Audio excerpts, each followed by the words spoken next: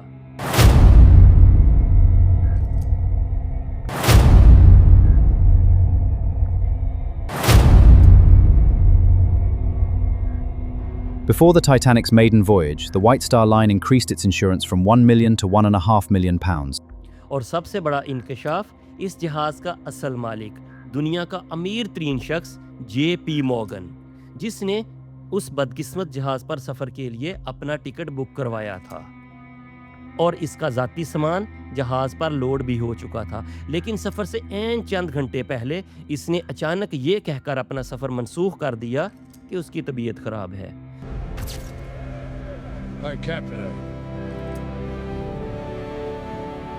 لیکن حیرت کی بات یہ ہے کہ اگلے ہی دن وہ فرانس میں اپنی محبوبہ کے ساتھ گھومتا ہوا پایا گیا۔ My dear, to us. To us, darling. Glad I chose this. Me too. یہی نہیں، جے پی مورگن کے جتنے بھی امیر ترین دوست اس جہاز پر سوار ہونے والے تھے ان سب نے آخری وقت پر اپنا ٹکٹ کینسل کر دیا۔ کیا انہیں معلوم تھا کہ یہ جہاز ایک چلتا ہوا تابوت ہے؟ J.P. Morgan, cancelled Clay Frick. Alfred did not sail. Guglielmo Marconi missed another ship. In fact plan یہ تھا کہ جہاز کو سمندر کے بیچوں بیچ آہستہ سے ڈبویا جائے گا اور پاس ہی کمپنی کا ایک اور جہاز ایس ایس کیلیفورنین لائف بوٹس لے کر تیار کھڑا ہوگا جو سب مسافروں کو بچا لے گا، لیکن قدرت کو انسان کا یہ فریب منظور نہیں تھا۔ Captain, distress signals from the Titanic. She's going down. اگلی بات پر آئیے، جب یہ جہاز ساؤتھ ہیمپٹن بندرگاہ سے نکلا تو اس جہاز کے اندر ایک ہولناک آگ پہلے سے ہی سلگ رہی تھی۔ کول بنکر نمبر 6 میں کوئلہ اندر ہی اندر جل رہا تھا، جس کی وجہ سے جہاز کا وہ لوہا اندر سے انتہائی کمزور ہو چکا تھا۔ مالکان نے اس آگ کے باوجود جہاز کو روانہ کیا کیونکہ وہ شیڈیول میں تاخیر نہیں دیکھنا چاہتے تھے۔ اب سوال یہ پیدا ہوتا ہے کہ اتنے بڑے جہاز کو ڈوبنے کا آئیڈیا آخر آیا کہاں سے؟ تو یہ کہانی 14 سال پہلے یعنی 1898 میں شروع ہوتی ہے۔ ایک امریکی مصنف جس کا نام مورگن رابرٹسن تھا، اس نے ایک ناول لکھا جس کا نام تھا دی ریک آف دی ٹائٹن، یعنی ٹائٹن کی تباہی۔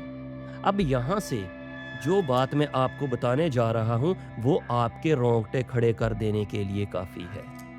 اس فرضی کہانی میں مورگن نے ایک ایسے جہاز کا ذکر کیا جو اس وقت دنیا کا سب سے بڑا اور سب سے لگزوریس جہاز تھا۔ اس نے اس جہاز کو نام دیا ٹائٹن۔ کہانی کے مطابق یہ جہاز اپریل کے مہینے میں برطانیہ سے نیو یارک کے لیے اپنے پہلے سفر پر نکلتا ہے۔ اس میں سوار مسافر دنیا کے امیر ترین لوگ ہوتے ہیں، اور ایک بدقسمت رات یہ جہاز بحرۂ اوقیانوس میں ایک آئس برگ سے ٹکراتا ہے اور لائف بوٹس کی کمی کی وجہ سے اس میں موجود لگ بھگ تمام لوگ مارے جاتے ہیں۔ ذرا سوچئے، یعنی 1898 میں لکھی گئی ایک فرضی کہانی اور 1912 میں حقیقت بن جانے والا ٹائٹینک، دونوں میں کتنی مماثلت ہے؟ آئیے دونوں میں ان چند مماثلتوں کا ذکر کرتے ہیں۔ ناول کے جہاز کا نام ٹائٹن تھا، حقیقت والے جہاز کا نام ٹائٹینک۔ ناول کا جہاز اپریل کے مہینے میں ڈوبا اور ٹائٹینک بھی اپریل کے مہینے میں ہی ڈوبا۔ ناول کے جہاز کی لمبائی 800 فٹ تھی اور ٹائٹینک 882 فٹ کا تھا۔ دونوں جہازوں کو نہ ڈوبنے والا کہا گیا تھا، یعنی انسنکیبل۔ اور سب سے خوفناک بات، دونوں میں لائف بوٹس کی تعداد اتنی ہی کم تھی جتنی کہانی میں لکھی گئی تھی۔ کیا یہ صرف ایک اتفاق تھا؟ جو کہانی 14 سال پہلے ایک ناول میں لکھی گئی تھی، وہ انشورنس کے لالچی گروہ کے ہاتھوں حقیقت بننے جا رہی تھی۔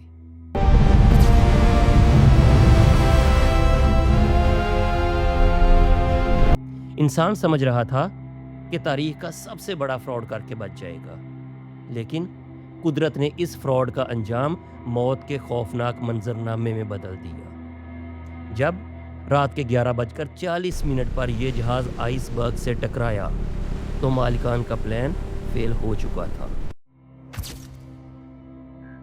جو بچاؤ کا جہاز ایس ایس کیلیفورنین سمندر میں کچھ دوری پر کھڑا تھا، اس کے کیپٹن نے غلط فہمی اور لاپرواہی کی وجہ سے ٹائٹینک کی ایمرجنسی راکٹس کو جشن کے پٹاخے سمجھ لیا اور مدد کے لیے نہیں آیا۔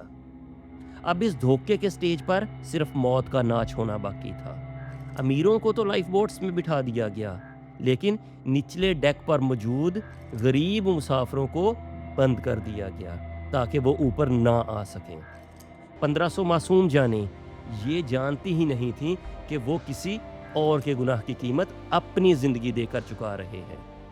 کچھ اس رات کے دل کو چھو لینے والے واقعات سنیں۔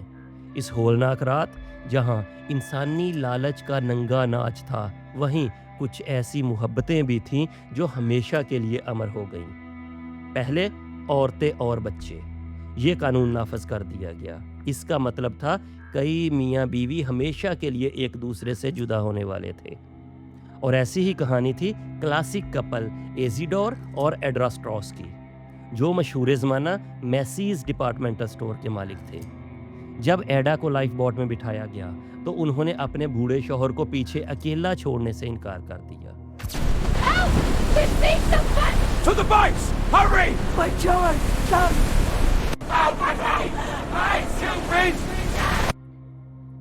انہوں نے لائف بوٹ سے باہر آ کر اپنے شوہر کا ہاتھ تھاما اور یہ تاریخی الفاظ کہے، ہم نے اتنے سال ایک ساتھ گزارے ہیں، جہاں تم جاؤ گے وہیں میں جاؤں گی۔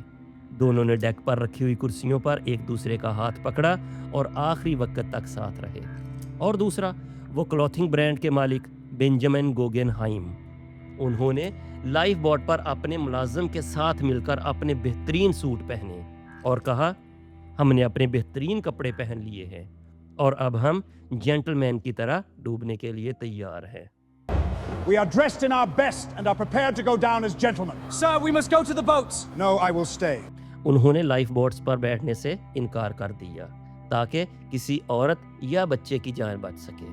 اور ہم کیسے بھول سکتے ہیں ان 8 میوزیشنز کو جنہوں نے یہ جانتے ہوئے بھی کہ موت ان کے سامنے کھڑی ہے، آخری سیکنڈ تک اپنے آلات موسیقی سے دھنیں بکھیرنا بند نہیں کیا۔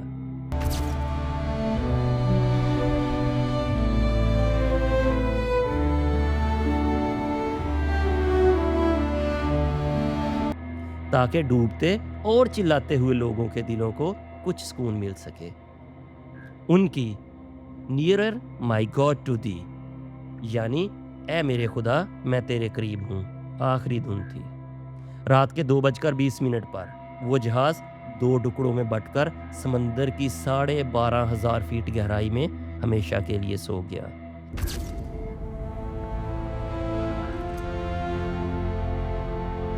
کمپنی کو انشورنس کا پیسہ مل گیا، مالکان امیر سے امیر تر ہو گئے، لیکن ان 1500 روحوں کا حساب کون دے گا جو اس رات تڑپ تڑپ کر مر گئیں؟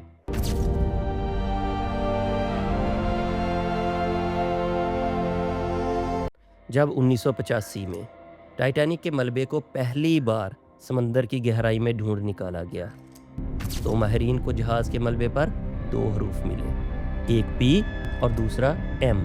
یہ حروف ٹائٹینک کے نام میں کہیں نہیں آتے، لیکن یہ اولمپک کے نام کا حصہ ضرور ہیں۔ شواہد کو دیکھتے ہوئے پورا منظرنامہ اٹل ہو جاتا ہے کہ سمندر نے اپنے اندر ٹائٹینک کو نہیں بلکہ اولمپک کو چھپا رکھا ہے۔ آج بھی اٹلانٹک اوشن کی اندھیری گہرائیوں میں وہ ملبہ پڑا ہے۔ وہاں کوئی روشنی نہیں ہے، وہاں کوئی شور بھی نہیں ہے، وہاں صرف ایک گہری خاموشی ہے اور ان 1500 معصوموں کی یادیں جو انسان کے لالچ، انشورنس کے پیسے اور جھوٹی ساکھ کی قربان گاہ پر چڑھا دیے گئے۔ انسان نے پیسہ تو کما لیا، ساکھ بھی بچا لی، لیکن کائنات نے تاریخ کے صفحات پر لکھ دیا کہ جب انسان اپنے لالچ میں اندھا ہوتا ہے تو سمندر بھی اس کے گناہوں کو چھپانے سے انکار کر دیتا ہے۔ رب رکھا۔